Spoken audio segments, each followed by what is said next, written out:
For 6 days in 2015, Andrew Abbass sat here in the psychiatric ward without a diagnosis or criminal charge. The 6 days was like a vacation compared to what came after. You know, the 6 days was just, I'm sitting here drinking tea and talking to people and just wondering what's going to happen next. What happened next was a mess of criminal charges, a high-profile inquiry, a scathing court decision, and multiple complaints, reports, and appeals. But to understand how Abbass got here, he says, you have to go back a bit to get a complete picture of the climate at the time.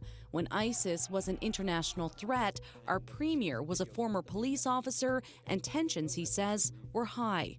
Abbass, disturbed by what he saw as the federal government advocating for genocide in the Gaza war, came here to file a complaint. I wasn't expecting to get anywhere. You know, I was trying to spark a conversation. About a year later, RNC Constable Joe Smythe shot and killed Don Dunphy. Smythe was there to investigate what was interpreted as a threatening tweet by Dunphy, an injured worker who aired his grievances about workplace compensation on Twitter. In the days after, Abbass was angry and saw both his cause and Dunphy's death as cases of government overreach. So as a rhetorical question, how about this one, Premier Vanel? I'm going to bring down Confederation and see politicians executed. Are you ready to have me shot, coward? I figured they would arrest me. Police knocked on his door and detained him under the Mental Health and Treatment Act, landing him here for 6 days. A judge declined to hear his application to get out. What came after was hell and misery and just fighting and arguments and just so much unnecessary stuff. 2 years later, the Court of Appeal offered this ringing defense of political dissent.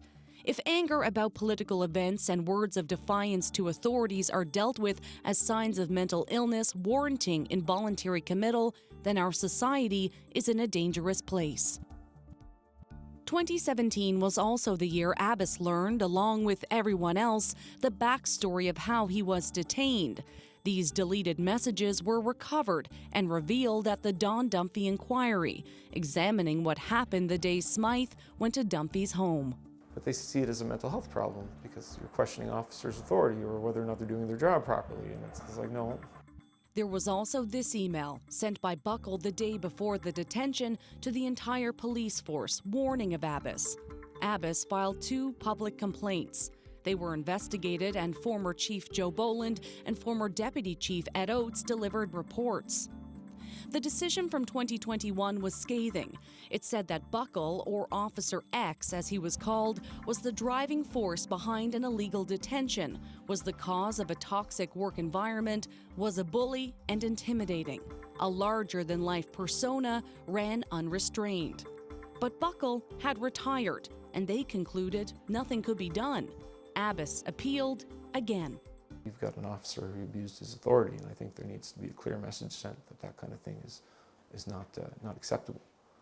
You know, and that kind of thing damages public's faith in policing. Last year, the interim RNC Public Complaints Commissioner made his own ruling. He found that both Smythe and Buckle should head to 2 public hearings. It's a quasi-court hearing to determine an officer's innocence or guilt in relation to their duties as an RNC officer. For Smythe, it would be those messages. For Buckle, the detainment and what came after.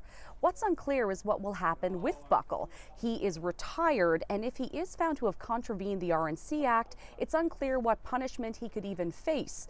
Now, all of this may be premature because both men have applied to the Supreme Court for a judicial review. They're trying to block a public hearing, but no decision has been made on that yet.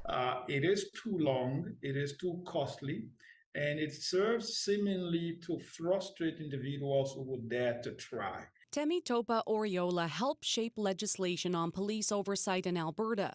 He says Andrew Abbass has been failed in his detainment and in the police disciplinary process. Positive engagement cannot be there when it takes nearly a decade to hold a couple of police officers accountable. Oriola says this case also highlights the inherent risks when the Mental Health Act is applied in haste. Abbass wants to see legislative change to the act. Abbass isn't satisfied with some aspects of the Commission's probe and believes it could have gone further or been sent back for another police investigation, specifically about the deleted messages. He says for now the public hearings, if and when they happen, are better than nothing at all. Used to get people asking questions about what's going on and why this culture of impunity exists in our police force, because it doesn't seem like it's helping the public's faith in policing in the province. Ariana Kelland, CBC News, Happy Valley Goose Bay.